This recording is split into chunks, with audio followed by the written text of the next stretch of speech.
अभी तक आपने देखा ह्यूमन स्कैनर में कि यान गुफा के अंदर अपने नए पावर पर फोकस कर रहा था और गुफा के बाहर यान को मारने के लिए रुआन फैमिली इंतजार कर रहा था। गुफा के अंदर यान उस नई ताकत पर काबू पा लेता है। फिर वो अपनी आंखें खोलते हुए बोलता है, अच्छा हुआ कि मैं कामयाब हो गया ये मिडिल स्टेज का कल्टीवेशन में। मैंने गलती से इस गुफा का सारे स्पिरिचुअल एनर्जी अपने अंदर समा लिया हूँ। अब समय आ गया है यहाँ से जाने का। रुआन फैमिली और ज़्यादा मेरा इंतज़ार नहीं कर पाएगा। और गुफा के बाहर रुआन अपने साथियों के साथ यान का इंतज़ार कर रहा होता है। उसमें से एक आदमी रुआन को बोलता है, यंग मास्टर, क्या हम लोग अपना हथियार नीचे कर सकते हैं? हम लोग सुबह से ये हथियार पकड़े हुए हैं और ज़्यादा नहीं पकड़ पाएंगे हम लोग। फिर रुआन गुस्से से हुआ फैंग को बोलता है, वो अभी तक बाहर क्यों नहीं आया? शाम हो गया है, क्या वो अंदर में मर गया क्या? हुआ फैंग बोलती है, हमें नहीं पता, तुम अंदर में जाकर क्यों नहीं देख लेते? फिर रुआन का पापा बोलता है,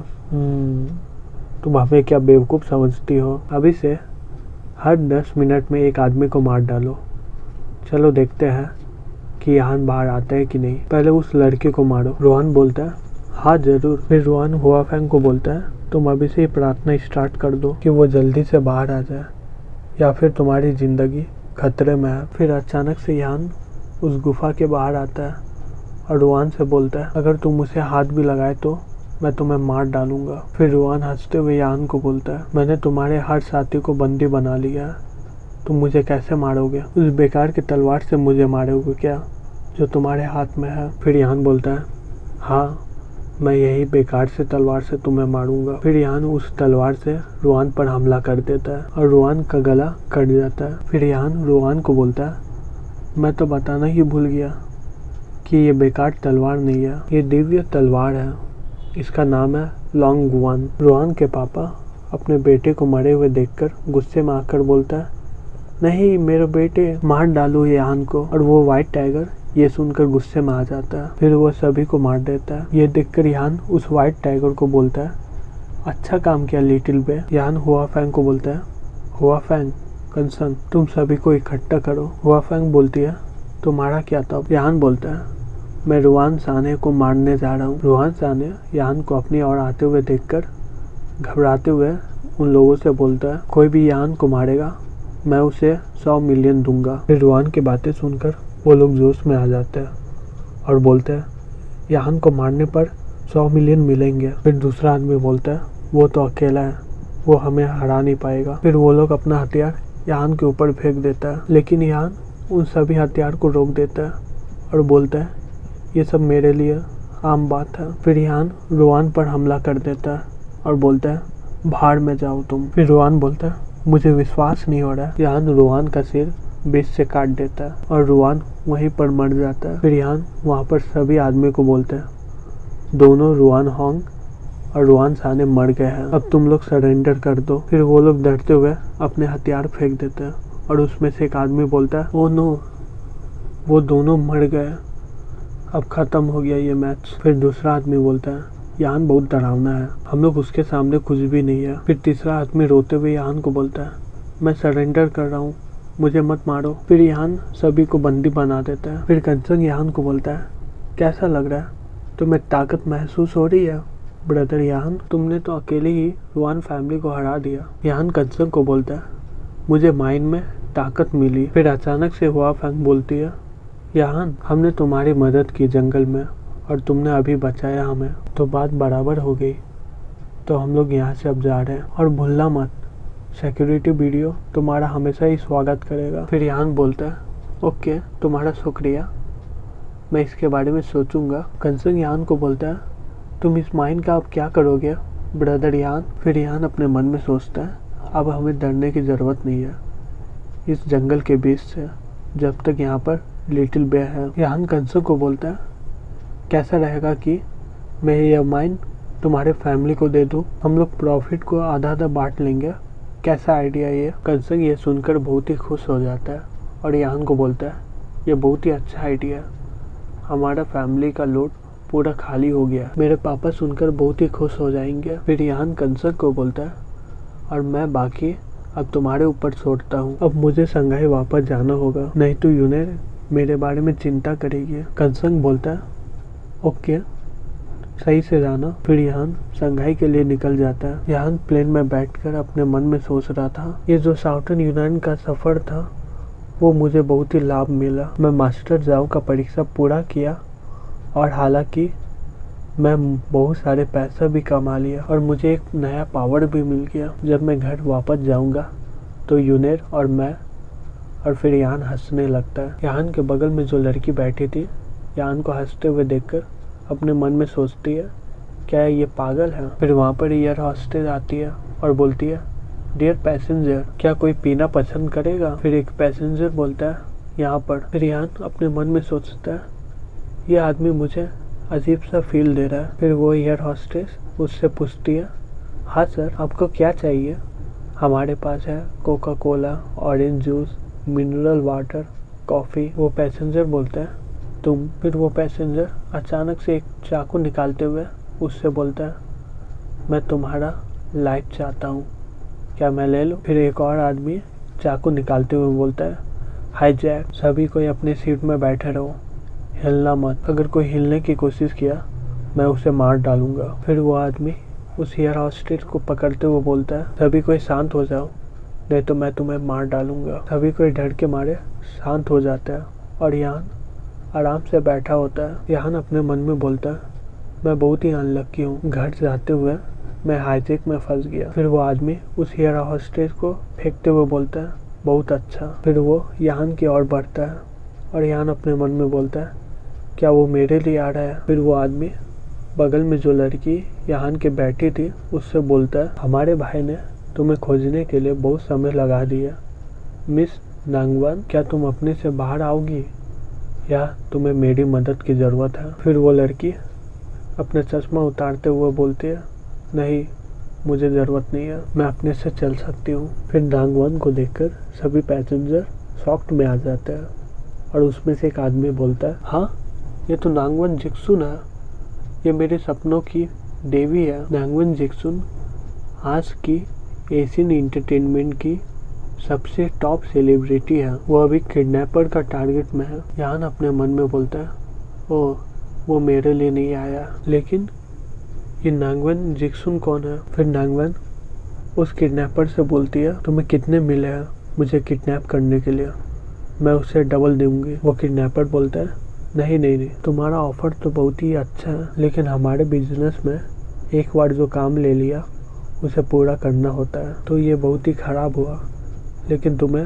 हमारे साथ जाना होगा। फिर पीछे से एक आदमी बोलता है, ये सुपरस्टार बहुत ही सुंदर है बॉस, क्या मैं। यहाँ ये सब देखकर अपने मन में बोलता है, धत तेरी की, ये कमीने लोग। फिर ये सुनकर उसका बॉस गुस्से में आकर उससे बोलता है, नहीं, किसी और को देखो, अगर तुम इसे हाथ भी लगाए तो मैं तुम्हें मार डालूंगा। फिर वो आदमी बोलता है, हाँ बॉस। फिर वो आदमी उस एयर हॉस्टेस को पकड़ लेता है और हंसते हुए बोलता है, तुम बहुत ही सुंदर हो, अब तुमसे ही काम चलाना होगा। फिर वो एयर हॉस्टेस रोते हुए बोलती, नहीं। फिर वो आदमी उसका गला पकड़ते हुए बोलता है, चलो मेरे साथ बाथरूम में। वो एयर हॉस्टेस उससे बोलती है, नहीं प्लीज़ मुझे जाने दो, मेरे पास जितने पैसे हैं मैं तुम्हें दे दूंगी। फिर नांगवान उसके बॉस से बोलती है, रुक जाओ, मैं हूँ जो तुम्हें चाहिए, तुम दूसरे को तकलीफ क्यों पहुँचा रहे हो। फिर बॉस उससे बोलता है, क्या तुम उसके जगह जाना चाहोगी मिस नांगवान। वो गुस्से में आकर बोलती है, तुम कमीने कहीं के। वो आदमी उस एयर हॉस्टेस को बाथरूम में ले जाता है और वो रोते हुए बोलती है, कोई मेरी मदद करो। फिर यान अचानक से खड़ा होकर बोलता है, लड़की को सताना इतने सारे आदमी के सामने ये बहुत ही ख़राब बात है। फिर वो किडनैपर यान को बोलता है, तुम कौन हो, क्या तुम हीरो बनना चाहते हो बच्चे, मैं तुम्हें नर्क भेज दूंगा। फिर वो आदमी अपने बॉस से बोलता है, इसकी बातें मत सुनो, इसे मार डालो। फिर यान बोलता है, मैं शर्त लगाता हूँ, तुम बाद में पछताओगे। फिर सारे किडनैपर यान पर हमला कर देते हैं। फिर यान अपने पावर से सारे किडनैपर को मार डालता है। वहाँ के सारे लोग देखकर बोलते हैं, इम्पॉसिबल, ये कितना तेज़ है, क्या ये इंसान है। नांगवान ये सब देखकर अपने मन में बोलती है, अमेजिंग। फिर अचानक से उस किडनैपर नांगवान को पकड़ लेता है। ये तारीफ करने वाली बात है, तुम लोग ने तो इस प्लेन पर हथियार ले आए। फिर वो आदमी झुककर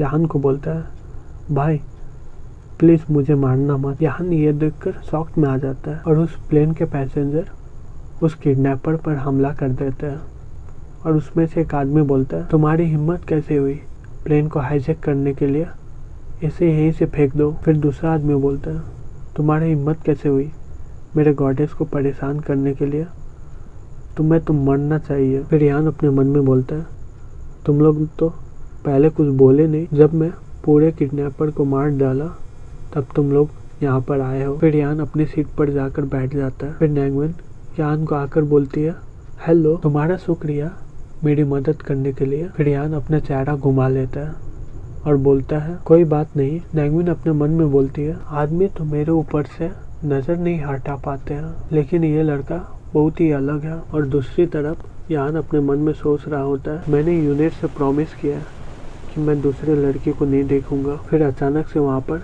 भीड़ जम जाती है। उसमें से एक आदमी बोलता है, मैंने सारे किडनैपर को भगा दिया मिस नैंगविन।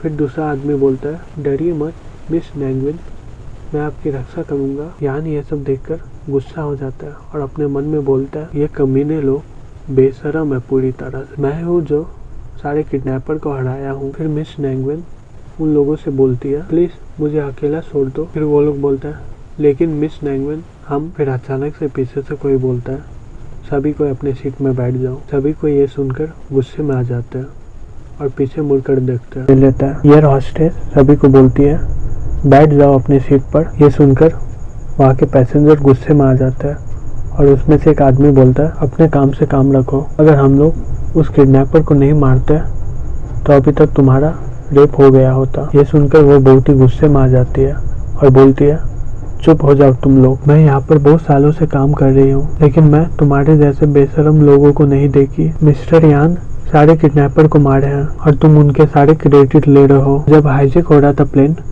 तब तुम लोग क्यों नहीं कर पाए कुछ, तब सारे किडनैपर को हरा दिया, तब तुम लोग क्यों आके हीरो बन गए, तुम लोग तो किडनैपर से भी बहुत खराब हो। फिर यान अपने मन में बोलता है, ये लड़की बहुत ही अच्छी है। फिर यान शंघाई में पहुंच जाता है। पीछे से नैंगविन यान को बुलाती है, मुझे तुम्हारा अभी तक नाम नहीं पता है। यान अपने धुन में ही चला जा रहा था और अपने मन में सोच रहा था, मैं बहुत ही जल्द यूनेर को देखने वाला हूँ। और वो एयर हॉस्टेस अपने मन में बोलती है, शुक्रिया मिस्टर यान। एयरपोर्ट के बाहर यूनेर यान का इंतजार कर रही होती है। पीछे से यान बोलता है, यूनेर। यान का आवाज़ सुनकर यूनेर खुश हो जाती है और बोलती है, यान। और फिर वो उसके गले लग जाती है। यान यूनेर को बोलता है, मैंने तुम्हें बहुत ही मिस किया यूनेर। यूनेर बोलती है, मैं भी बहुत मिस की। अचानक से यान यूनेर को किस कर देता है। फिर किस करने के बाद यूनेर बोलती है, मेरे दादाजी आज रात को घर में नहीं रहेंगे। फिर वो शर्मा कर वहाँ से चल जाती है। यान अपने मन में सोचता है, यूनेर चाहती है कि मैं उसके घर में रात को आऊँ। फिर यान यूनेर को बोलता है, क्या तुम नहीं आओगी यूनेर। फिर यूनेर बोलती है, मैं भूलना नहीं आज के बारे में। फिर यूनेर वहाँ से स्पीड से गाड़ी चलाते हुए चल जाती है। फिर यान अपने मन में सोचता है, आज मुझे बहुत ही एनर्जी बचानी होगी। फिर यान अपने घर पहुँच जाता है और गेट खोलते हुए बोलता है, मैं वापस आ गया। हाँ, यहाँ पर इतनी शांति क्यों है। यान के घर में हुआ फैंग होती है। हुआ फैंग यान को बोलती है, किंग सिंह तुम्हारी बहन को नदी के किनारे ले गई है मार्शल आर्ट ट्रेनिंग के लिए। यान बोलता है, हाँ किंग सिंह मेरी बहन को मार्शल आर्ट सिखा रही है। हुआ फैंग बोलती है, उस बच्चे को अंडरएस्टिमेट मत करो, वो तुम्हारी बहन को क्यों रिफाइनिंग सिखा रही है। यान शॉक्ड होकर बोलता है, क्या। हुआ फैंग बोलती है, बकवास बंद करो और अंदर आओ। यान अपने मन में बोलता है, ये मेरा घर है, ऐसी बात मत करो कि तुम इस घर की मालकिन हो। अभी तो 3 ही बज रहे, रात होने के लिए बहुत ही समय बाकी है। यान बैठे बैठे ही सो जाता है। फिर अचानक से घंटी बजता है। फिर यान होश में आता है और देखता है कि 6 बज गए हैं। फिर यान बोलता है, 6 बज गए, इसका मतलब रात हो गया, तब मैं फाइनली यूनेर के पास जा सकता हूँ। फिर यान वहाँ से बहुत ही स्पीड में यूनेर के पास भागता है। फिर उसी समय हुआ फैंग आ जाती है और बोलती है, यान। लेकिन यान वहाँ से यूनेर के लिए भाग जाता है। हुआ फैंग अपने मन में सोचती है, ये बच्चा इतनी जल्दी कहाँ जा रहा है, उसने कहा था ना कि वो अपने बहन के लिए रुकेगा। फिर यान अपनी गाड़ी निकालते हुए यूनेर के घर के पास पहुँच जाता है और फिर वो स्पीड से गाड़ी रोक देता है। यान गाड़ी से निकलकर यूनिर के दरवाजे में पहुंच जाता है। फिर यान अपने मन में बोलता है यूनिर को देखकर मुझे अपने आप को संभालना होगा। फिर उसी समय दरवाजा खोलते हुए यूनिर बोलती है तुम आ गए। यान बोलता है यूनिर मैं। यूनिर बोलती है तुम वहाँ पर खड़े क्यों है, अंदर आओ। यान बोलता है हाँ मैं आ रहा हूँ। फिर यूनिर अपने बेड पर जाकर सो जाती है। यान उसके पास जाता है। यूनिर बोलती है यान तुम मुझे अच्छी तरह से ट्रीट देना। फिर यान यूनिर को किस करते हुए बोलता है यूनिर मैं तुम्हें अच्छी तरह से ट्रीट दूंगा हमेशा। फिर अगले दिन यान को कुछ आवाज़ आती है और वो बोलता है ये किस तरह की आवाज़ है। फिर यूनिर बोलती है ओ मुझे लगता है कि दादाजी वापस आ गए। यान बोलता है तुम्हारे दादाजी वापस आ गए। यान घबराते हुए बोलता है तुम्हारे दादाजी वापस आ गए, मेरे अंडरवियर कहाँ है, मैं खोज नहीं पा रहा, मेरे मोजे कहाँ पर है, धत तेरी की मेरे जूते कहाँ गए। फिर यान अपने सामान यहाँ खोजने लग जाता है। फिर यूनिर बोलती है चिंता मत करो मेरे दादाजी ऊपर नहीं आते हैं। फिर अचानक से यूनिर के दादाजी बोलता है यान अपने मन में सोचता है उसने तो कहा था कि उसके दादाजी तो ऊपर नहीं आते हैं। फिर यान घबराते हुए जाओ को बोलता है हे ग्रैंडपा जाओ, मैं गलती से अपने कपड़ा खराब कर दिया था, मैं सोच रहा था कि इसे उतार कर धो डालूं। फिर जाओ गुस्से से बोलता है तुम मुझे बेवकूफ समझ रहे हो। यान घबराते हुए मन में बोलता है धत तेरी की। जाओ यान को बोलता है मुझे ऐसे ही पता चल जा रहा है कि तुम इस कपड़े को डायरेक्ट लॉन्ड्री से ही लाकर पहन रहे हो। फिर यान शॉक्ड होकर अपने मन में बोलता है ये क्या चल रहा है, ये बूढ़ा आदमी मुझ पर शक क्यों नहीं कर रहा है।